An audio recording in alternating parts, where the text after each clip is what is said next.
Hello, and my name is Pete Rushmer, and I'm your host today of A Half Dozen Things podcast. A Half Dozen Things is a podcast for business owners just like you. Whether you're an underdog hungry for success, or you're already smashing it but want to continue to level up, we are here each week for you to get insight and learning from the very best in the business. No fluff, no BS, and no self-proclaimed gurus talking about how easy business or life is. Boom, we're rolling. I'm joined by Lisa from Logico. Lisa, great to have you on. And you've got COVID, not got COVID. No, I haven't got COVID, just a cough. Just before we came on air, I just said to Lisa, you know, have you done anything like this before? No. I was like, we're just going to waffle. And she was like, that's fine. That's what I do anyway. So it's like, it's all good, right? Yeah. Lisa, just for the benefit, like this is like a real networky, awkward thing. Have you listened to a podcast yet? That's always a test, that is, isn't it? It's fine. No. You can be honest. That's fine. No. That's fine. No sweat at all. I've just rocked up late. I've just turned up and put you on the spot and asked you if you've listened. She's not listened. It's fine. But the listeners have listened, all two of them, and they're listening with bated breath. No, this is a really sort of networky thing to say, you know, introduce yourself. But yeah, just for the benefit of the listeners, Lisa, you're right to just sort of tell people a bit about you. I know from when we first met, you've got a fairly interesting background, bit of driver hire here and there. I don't know if you're allowed to tell people that. Well, do you normally keep that quiet? Sorry. No, not really. No. It's fine. So I'm Lisa Fleming, managing director of Logico. A bit of a stringent past really. So, I used to be an operations manager for Dixon's, Curry's PC World. And then set up to run franchise with them, doing home delivery. Then obviously I had a driver hire franchise, and then I set up Logico, which is obviously compliance and consultancy, do a lot of public inquiry work, etc. Sorry. It's okay. I'll just fill the silence. I'll fill the silence. You cover your mic and have a good cough, and then come back in the room. It's okay. We'll work it out. So Logico are relative for listeners. They're fairly similar. You're fairly similar to Flagship Partners, apart from at different ends of the country. So you do quite a lot of, although our work mix is slightly different, isn't it? So you do a lot of PI stuff, don't you? Yes, absolutely. What's your background, Lisa? What's your qualification, if that's okay? I've got a law degree. And I've just actually, strangely enough, I've just been looking at the Open University to see how to get me solicitor's qualification. So I'm just currently engaging with them to see if I can go that step further. Nice. It makes me feel like a bit on edge, like strong, powerful woman, law degree, going to be a girl solicitor. Power. Yeah, proper, innit? Proper. No, that's awesome. I love it. And you've got loads of experience now as well, because you've been doing loads of PIs. Oh, we do on average about 4 to 5 a month. So 1 month we did 8. It was quite intense, very intense from my work ethic. But it was good. Learning quite a lot. I've got a bar standards license, so we work with Lincoln House Chambers. So I do quite a bit of work with the barristers. Really good set of team. So yeah, good guys. And girls, sorry, there's girls there as well. Sorry, Lucy, if you're listening. Brilliant. And okay, so you do PIs, and then you also do like the usual sort of stuff like driver CPC, transport consultancy, that kind of stuff as well, yeah? Yeah, any training, just like yourself, Pete, within the industry, we cover all the training and accredited the same way as yourself as with SILT. Yeah, perfect. And if you can't tell by Lisa's accent, what part of the world are you from, Lisa? Durham. Perfect. So Lisa, we met at the BAA. So tell me a bit about your involvement with the BAA. So we were contacted by the BAA to work. Well, it was sort of Mintrain, Mark Cowan, who contacted us to come and work with them on delivering the training. Who then said he was part of the BAA for us to go along, become a member, and now being appointed chairperson. Not chairman, chairperson. Of course, chairman of the transport committee. Yeah. So we met at that. Mark, listeners will know Mark because he came on and spoke a load of stuff about mixer rollover, surprisingly enough. Yeah. But he's very passionate, isn't he? Very passionate guy. I love Mark, to be fair. Oh, he's a great guy. Great guy. Always find him fascinating. He's totally dedicated to road safety, and I love it.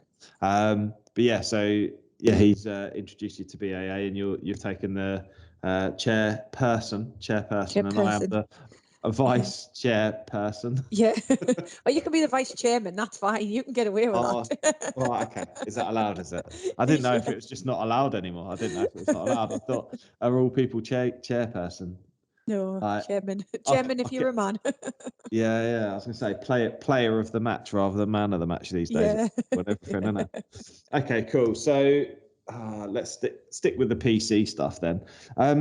When we had a chat about coming on and having a bit of a podcast and that, we said, what should we have a chat about? And we thought, let's have a chat about restricted licenses. Yeah. I was going to do a bit on earned recognition first, if that's okay, because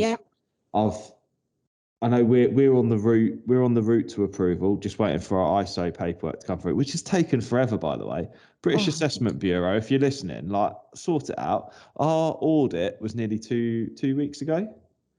I haven't got any paperwork through. No, doesn't surprise us. No issues. It doesn't surprise us. You've dealt with them as well. Yeah. And the audit was great. But yeah, so we were on the route to earned recognition. We're looking forward to getting involved. But you've been doing it. How long have you been doing it? Be 2 years. Okay. Yes. Well, it'll be over 2 years now, because I've got some of my clients now coming up for the biannual audit. Okay. And I'm starting to roll them out now. Okay, cool. And so tell me a bit that, and this is a bit of a learning for me. There's sort of two things to earned recognition, isn't there? Because you can either prepare somebody to become earned recognition and then they get audited by someone else, or you do the auditing for them, right? Yeah, you can't do both, because it becomes a direct conflict of interest, and it's you're then breaching the standard as an auditor. Okay. So you can either work with, so an operator can say, right, I want to meet the standard and I want to be in a position to apply for earned recognition. So you can work with them and put them in that position, and then I would then not be allowed to audit them or be involved with them. If you then audit the customer, and you find that there's failings is the wrong word to use, but just in this instance, we'll say that there's failings, there's room for improvement. We cannot then work with them to put them right.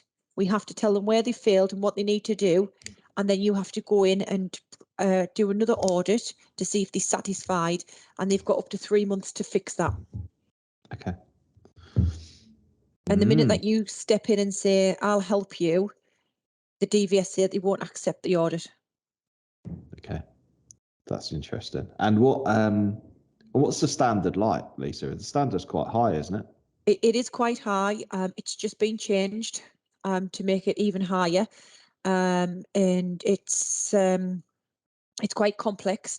So with a lot of things, normally to pass something, you'll know this from your ISO, that you've got to have policies and procedures in place. But with earned recognition, not only do you have to have them in place, we have to evidence them as being enforced and managed. And that's all the way from the operator's license to the transport manager or responsible person, to the driver's training, maintenance standards. So it covers absolutely everything to do with the undertakings of the operator's license, to where you go above and beyond what's required. Yeah, that's it's a fair standard. It's a fair standard, isn't it? I would say that people with over a fleet of 10 vehicles, my minimum expectation would be 2 days on site. If you're audited within a day or within half a day, they haven't done a very good job. Because there's so much to go through. Yeah, I got you. Is there any standard set by how many days it takes to do the audit? No, because the actual standard itself is free, isn't it? Phil Breen always says standard's free, isn't it? Yeah. But they've got to pay. Do you have a fixed fee that you charge for the audit, or is it solely commercially up to you? Yeah, it's commercially up to us. And we charge by how many vehicles, how many operating centres, and how many days is going to be spent. So if you have over now you make us think, is it 5 operating centres? You've got to visit 2. So you've got to do 2 operating centres. but you've got to be sampling a percentage of drivers and vehicles. So as you can imagine, the more vehicles, the bigger fleet, the bigger driver pool you've got, the more time you're going to be on site.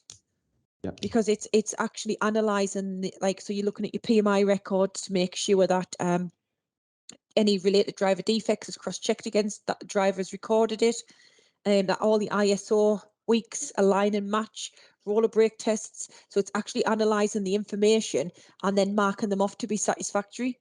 And it's the same with like infringements, looking at the driver infringement reports, working time, workers calendar. So you're actually physically auditing the data that's in front of you. Wow. Sometimes it's easier. I'm not saying it's easier, but it's a little bit of help if you have somebody from your workforce who's experienced to sit side by side with you to help you with the analysis of the information. They will not be, so the DVSA have to sign off who's approved within your organisation. So although Logico is an approved auditor, there's only me signed off to do them. Okay. You can't just send anybody within your business. So if somebody does come with us, they are qualified auditors within the company, but it's not them completing the standard, it's me. They'll fill in some numbers for us, and then I'll then go back and check what the work they've done before I sign it off. But it sometimes is better if there's two people there. Yeah, that makes sense. That makes sense. Yeah. Okay, cool. And how have you seen like the uptake for it? Because the DVSA state that like 10% of vehicles on the road are falling under the standard, but actually there's only like 100 operators that are approved at the moment. So it seems like the uptake's been pretty slow, and it's largely been the bigger fleets. Is that sort of a fair assessment of it? Well, there's one big company that I've got through the earned recognition. All the rest have been there's two that I did the audits for. All the rest have been like small medium. So I've had a bit of a mixed bag. We did have a lot of operators who we were engaging with last year who said they were going to come on the beginning of this year said it was going to come on towards the end. When we've recently contacted them, they've said they've had to park it because they've got more important things to worry about with the fuel increase. Yeah, that makes sense. Because of all the increases within the operation, although they think it's a good standard and a good compliance to be on, the cost for the audit other things in the business has took precedence over the cost of the audit, basically, i.e. fuel. And one of the key things, and you probably have heard this quite a lot, is around the fuel and how expensive it's becoming within the industry.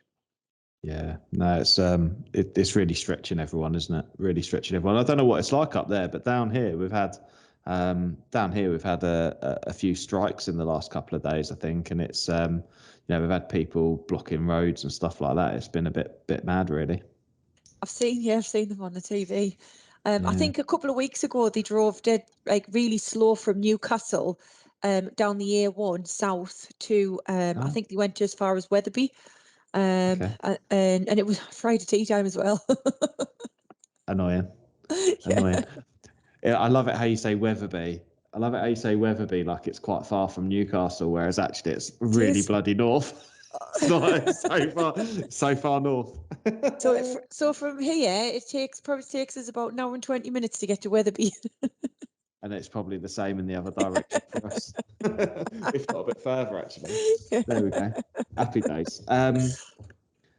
So, okay, let's do, we won't burden sort of the earned recognition thing, but if people are listening and they're interested, definitely give us a shout anyway. It's fantastic. It's a great scheme to be on.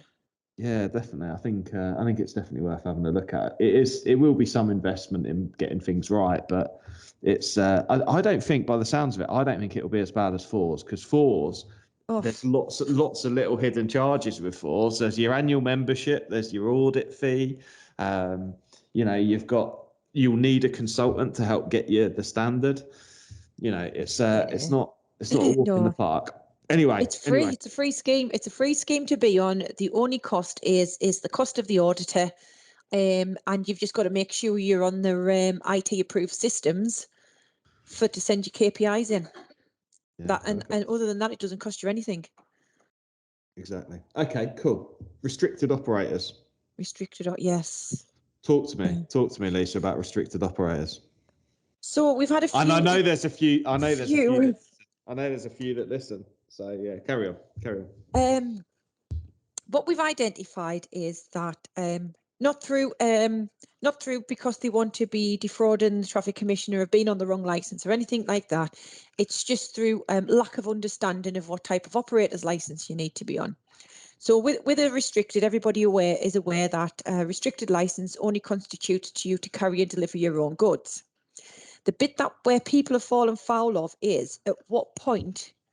So if you manufacturing and selling goods, at what point does them goods transfer to your customer? Now, we tend to use the Goods of Sales Act, which would define at what point goods would transfer. So if you were, I've manufactured some cups, and you've said, right, Lisa, I want to buy some cups, and can you deliver them? And in our contract, we don't state that you have a right to inspect before the sale transfers. At that point, if you buy them cups before they go onto my vehicle, them products have transferred to you, and I should be on a standard national license. Does that make sense? And that's where a lot of people have fallen foul, because they think that them goods still belong to them up until point of delivery. Now, if the contract states that they have a right to inspect and accept the goods, then the goods belong to me prior to delivering to you.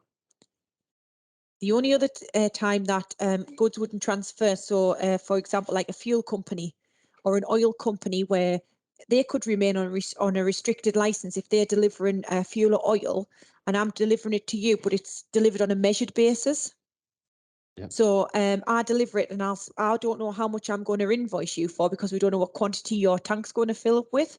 And at that point, the invoice, so therefore that's a restricted license. If I'm delivering a tank of fuel to you, and I know it's I was going to say 2 litres, it's going to be more than 2 litres, but you know what I mean. And that set amount is purchased prior to me delivering it to you, I should be on a standard national license. And there's so many people getting confused with that standard. And that's when I always direct them to the Sales of Goods Act 1979, just for them to define what type of license they're going to be working to. And it's important that they get it right, because if you do get called to public inquiry, the traffic commissioners will have no choice but to revoke that license because you're operating illegally.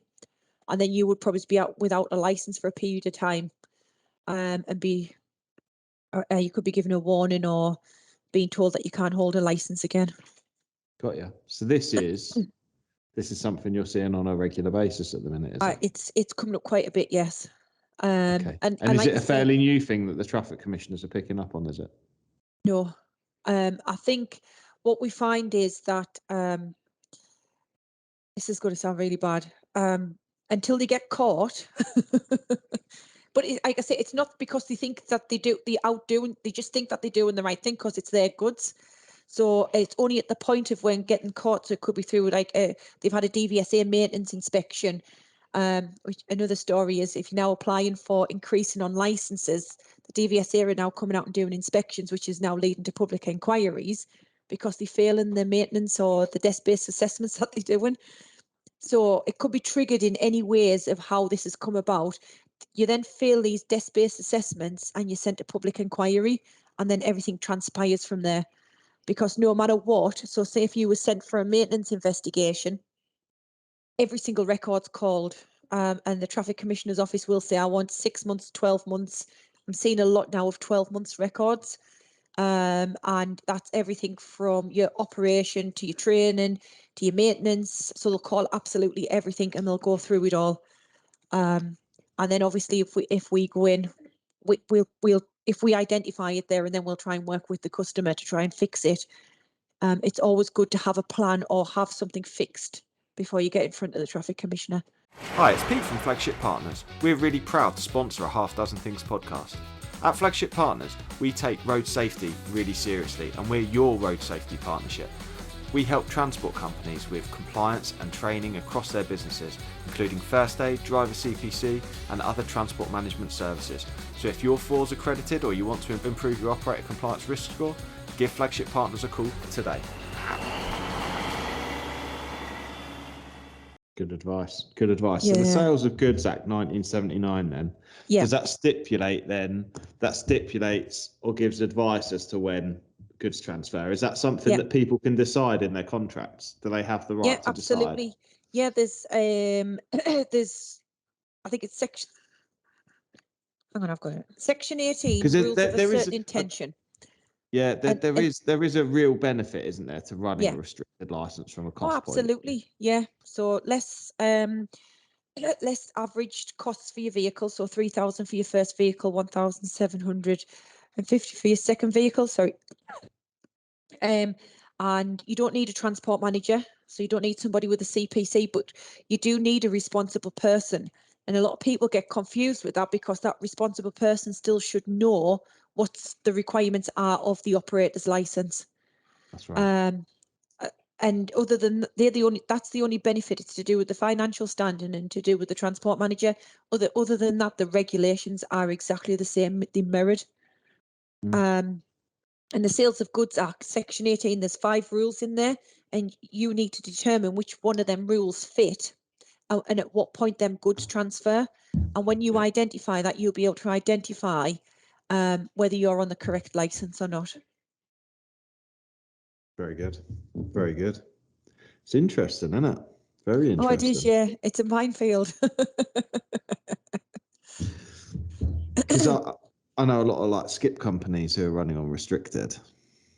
Strangely enough, there's a bit of a debate going on, and it hasn't. There is a public inquiry, which is happening, which is not one of mine, just off when I've been speaking to somebody, and they've got the environmental agency involved.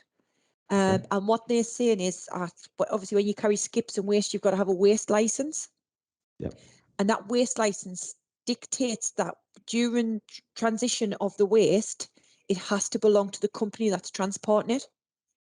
Okay. So therefore, the getting a witness statement or an environmental solicitor or lawyer, like I say, I'm not involved with the case. I will find out once it's concluded what the outcome is, and that is also defining whether it's a restricted or a standard national license. But the environmental agency is stating that with the waste license, you cannot carry that under the whatever terms they are. I'm not a specialist in waste licensing by any means or terms. They are stipulating that waste has to belong to the carrier who's transporting the goods. Okay. So therefore, they are operating obviously to restrict it because the goods then become theirs. Got you. So yeah, I'll keep you posted with that one. I'm interested. No, I'm interested in that one because I think that the waste and recycling sector is coming under a lot of scrutiny by the traffic commissioners, isn't it? As an industry, yeah, they're really hot on it at the minute. So, and I think there are a lot of operators out there who run that way, are restricted and potentially haven't got a responsible person in place. Yes, I find that all the time. Yeah. And I find that a lot of people, a lot of companies who we tend to deal with are people on restricted licenses. Mm-hmm. I say, if I had to put a percentage mark on, I would say 80% of our clientele are restricted license holders. Really? Standard nationals normally, if they can come in and do an audit and help them with systems and improve compliance and work alongside their transport manager. With the restricted, we tend to come on board as a transport consultant and support the director. Yeah, no, that makes sense. Yeah, we have a few clients that we support with restricted, and in varying levels of support, from a day a week as a consultant to occasional or monthly or what have you. So I think you can really feel like you add a lot of value. I feel in our position, I'm sure you do as well, that because of the specialism, we can really add a lot of value and support, can't we? Which they may not, have any idea of what they're really doing. I think if they haven't got a responsible or competent person in the business. Yeah, definitely. One of the biggest things I come across is somebody that's got a couple of vehicles. They've been in the industry for 40 plus years. And then you go in and tell them that they've been running the operation incorrect and we need to put improvements in. What do you know? I've had my license for over 40 years. Okay. They're challenging, but I do enjoy working with them, because after a period of time, they're like, oh, yes, I see why we've done what we've done. Thank you. Yeah, exactly. Exactly. You win them over sooner or later, Lisa, I'm You sure. do, yeah. No, we do. They're a good bunch. Good. Okay, cool. So, I'd say what have you got sort of coming up in the next year or so, that sort of what stuff to look out for? Is there anything exciting coming up that you're excited about? And I mentioned me race day. You got a race day, have you? Tell me about your race day. We do a charity race day every year up at Newcastle Races. We hold all the main sponsorships for all the races. And this year we're doing it in aid of the Bradley Lowry Foundation. Awesome. So the ticket sales that we do, we give a percentage across to them. They come, and then we help them raise funds on the day.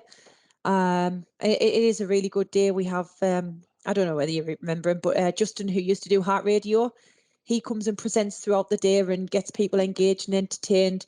The sponsorships then go down to the race course and present trophies to jockeys and pick out the best turned out horses. It's a fabulous day. So yeah, looking forward to that. That's 30th of September. Oh wow! Are you piggybacking on a bigger thing, or is it just Logico that's organising that? That sounds like a really big event. Just Logico. I've done it every year for the last 4 years. Obviously not the last 2 years because of COVID. And we've raised quite a bit of money. I'm running the Great North Run. Oh yeah. In aid of another charity, bringing back a smile. Good for you. Good for you. Yeah. How far is the Great North Run? Is that 10K? 13.5 mile. Half a mile. Is it half? Is 13.5 half a mile? 13.6 miles. Oh, Lisa. is it? Right. Oh, yeah. God. If you ask any marathon runner, who's done 26.2 miles, that 0.2 miles makes all the difference. I bet it does on your legs. It's that 0.1 of a mile on a half. Yeah. Over and above the 13.5. Yeah. So, no. Have you done a half? Have you ever done it? No. Before I fell pregnant with my son, so back in 2016, I was actually training to do the Great North Run, and I was managing to run comfortably 11 mile.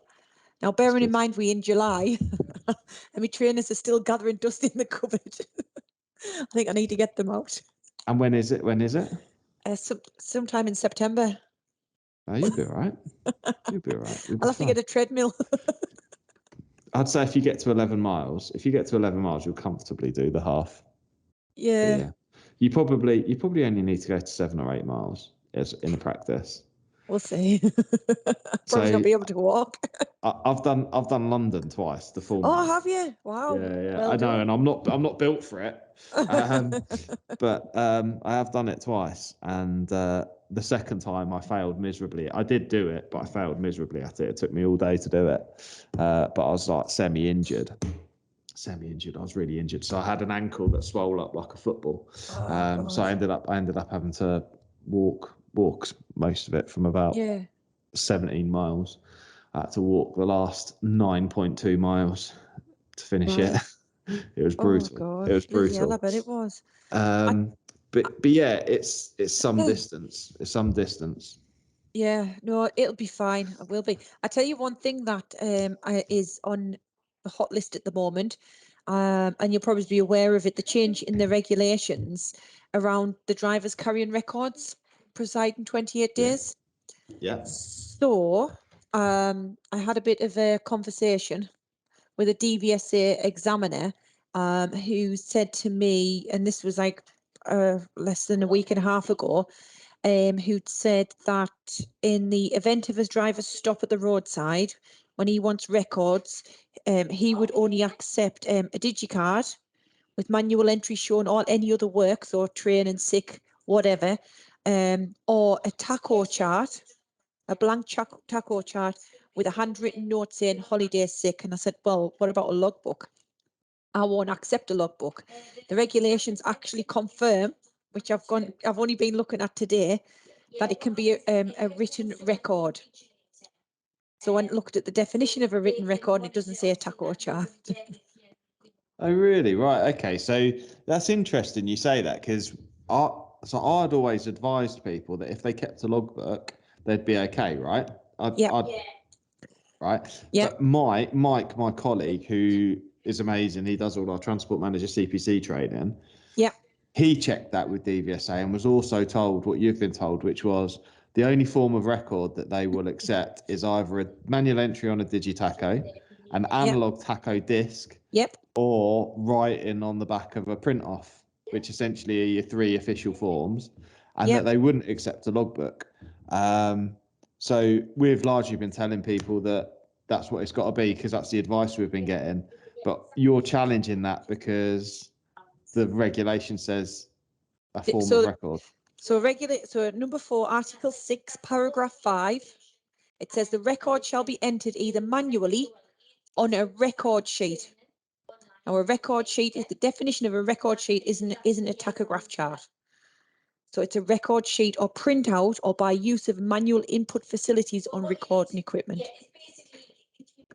That is the exact wording in the regulations. Are you going to challenge the DVSA? Are you going to challenge your DVSA contact back on it? Absolutely, that's what I've been doing today. Good. Can you let me know how that goes? Absolutely, yes. Because we're being asked for a lot of training on this at the minute, and we're quite rightly we're following what we're being told. Yeah, no, that's what I was told, and I said I disagreed with him. And the email that I got back today, it says that I've been advised correctly, obviously because it's from the DVSA, but then goes on to say they would accept these records in any format. And there's 3 methods specified in the regulations. So I went and got the regulations, and that's what the regulation states: a record sheet.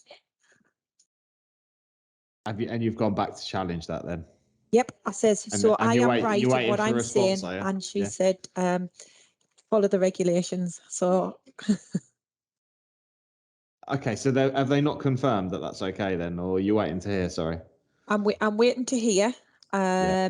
And she then come back and said, so I've put, just to confirm, the 3 accepted methods are digital tacho card with or without manual entries, analog chart, which can be used as a record to record holidays, sick, etc., a logbook to record the working week in the event they're driving, in the event for the driving of EU or domestic only forms part of their role.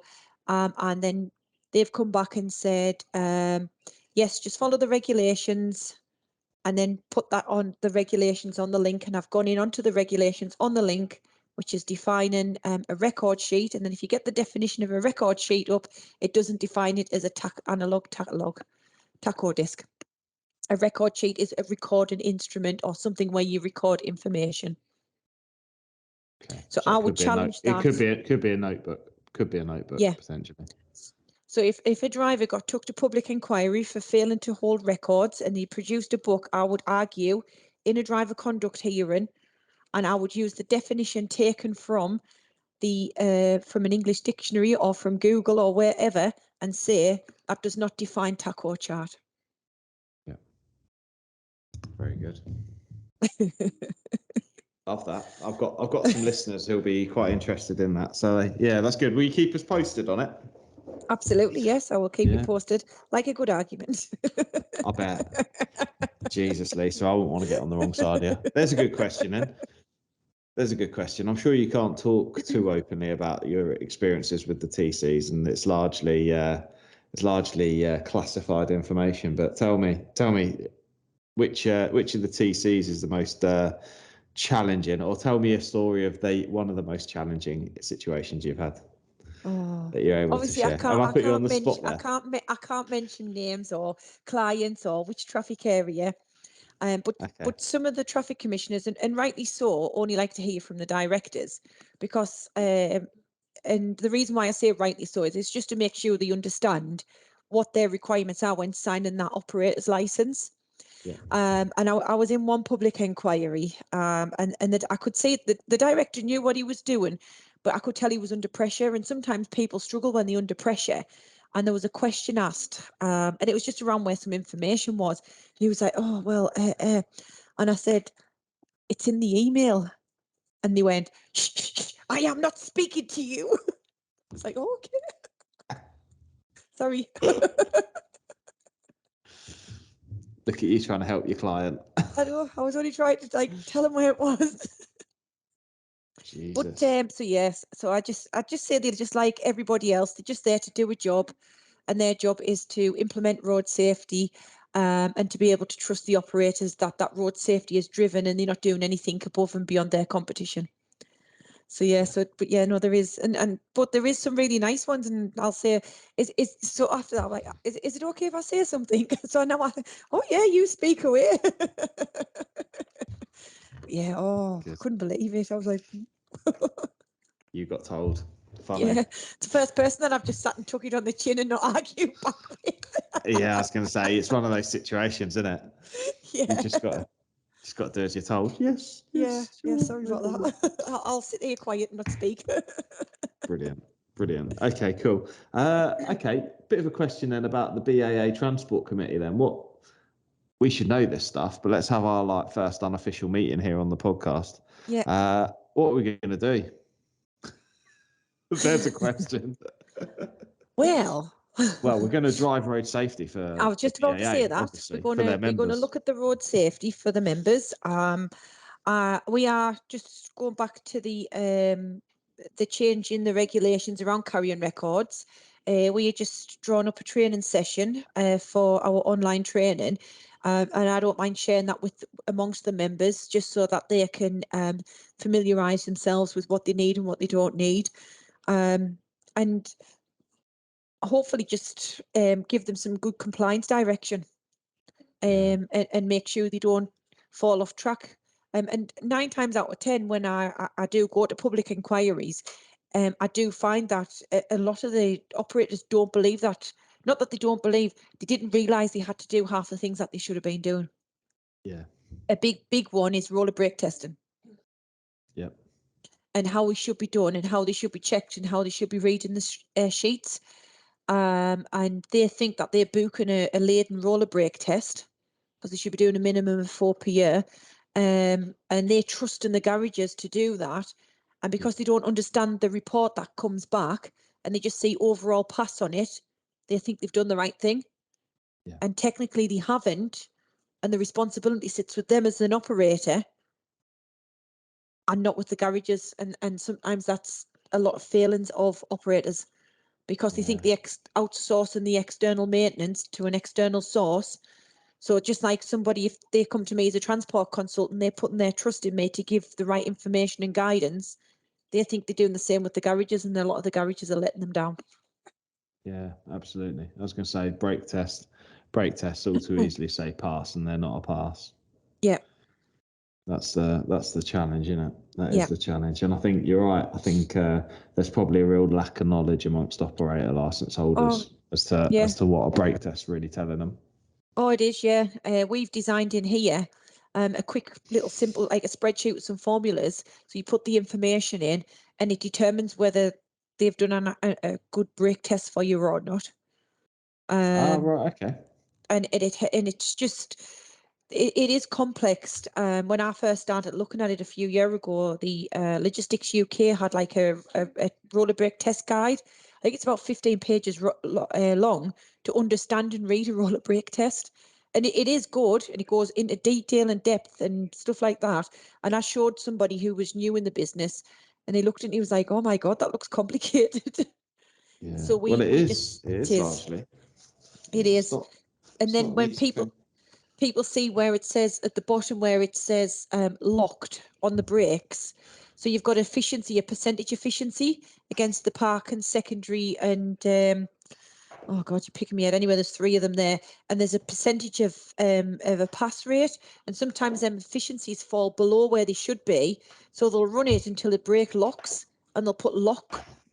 Yeah. And then they'll put overall rate passed. Even though they've locked but not hit the efficiency that they've needed. Yeah, it's tricky, isn't it? It's very tricky. We actually it's funny you mention it, because it's something we just covered we do the Fleet Geeks peer-to-peer mentoring, and we have a group of transport managers who get together on a monthly basis, and we do like little training sessions with them. And we've just done Tom Reddy, one of my colleagues, has done a like a little toolbox talk for them on roller brake test, and it was interesting because they couldn't even you can't even process all the information in one sitting either. It takes absolutely. It's something you have to read on a regular basis, isn't it? Yeah. So it's not easy at all. No, it's all good stuff though. Yeah, absolutely. Cool. I tell you what, it's been lovely chatting to you, Lisa. Yes, thank you for inviting us to my first ever podcast. Excellent. And you haven't coughed all the way through it either, like you said you were going to. Well, I kept putting myself on mute. Right. Okay, that's what you're doing. He's chuntering again, so I'm going to let him chunter, and I'm just going to put myself on mute. Do you know what? I'm feeling really proud. I'm going to put it out there. I got told the other day by Tom, actually, who did the roller brake test toolbox talk. He was doing a transport manager CPC refresher all the way out in the West Country for a construction company, and one of the guys said, "I listened to Pete's podcast. Do you know what? He's a pioneer. We love what he's doing with the podcast." And I was like, brilliant. Yeah, isn't no, that it's amazing? brilliant. Yeah, Isn't that amazing? I love it. I love having that impact. So I'm glad that people are enjoying it, and I'm really pleased that you've come on, because I love that you've come on. And one of the I've got to be careful what I say here. There's a group of women transport managers that I know of, and I think sometimes they feel like a little bit, what's the right word? I think the women transport managers are just as capable as the male transport managers. But absolutely. I think what I mean is, but sometimes I think they suffer a little bit more with imposter syndrome than men do. I'm speaking really, really generally here, because I'm conscious not to dig a hole, because I mean what I'm saying here, and that is, generally speaking, I think men overestimate their ability, and I think, largely speaking, women often underestimate their ability. Yeah, I agree with you. Is that a fair thing? I'm not being sexist. I think that's no, not at all. Generally how it is, and I think it's really good to have women in the industry on the podcast and sort of sharing the experience and stuff, because I think it sort of lets the other women in the industry know, do you know what, it's all good. Absolutely. We're outnumbered, but we're definitely deserving of a seat at the table, is sort of the point I'm making. Well, the prime example is our BAA committee. How many women are in the room? Exactly, just you. Just me. Just you, of 20, so it's like 5% of the room, weren't it? And it doesn't bother us one little bit. No, but I imagine it's taken you time and experience and stuff to realise that that's how it is. But I think, hopefully my generalisation there hasn't offended anyone. I didn't mean to if it did, but it's I think us geezers, we often overestimate our abilities, I think. And on that note, just to sort of top and tail it, Lisa, tell people a little bit more about how they can find Logico, how they can find you if they're based up in the northeast, if they're in the region, or if they want a bit of help with a PI or something like that. How do they get in touch with you, and how can they engage your services? Okay, so we're based on Newton Aycliffe Business Park. So if you're within the local area, anyone can pop in. Doors always open, even if you want a coffee and a chat. Or you can take information from our website, which is www.teamlogico.co.uk, or just pick up the phone and speak to us. All of our details is on the website of how you can get in contact. Awesome. Lisa, thank you. You're an absolute star. Yeah, thanks for coming on. And I'll let you know when it's live, and I'll catch up with you soon. I hope everyone's enjoyed listening. And we'll catch you on the next one. Cheers. Okay, see ya. Bye. See ya. Bye-bye. I really hope you loved today's episode, and if you did, please make sure you subscribe and listen out for future episodes too. Please do share it across your social media channels. We hope to reach more and help more people. If you want to find out more about me, my name's Pete Rushmer. You'll find me across any social media channel, and my business, Flagship Partners, and we're your partners in success across your business. Thank you. See you again soon.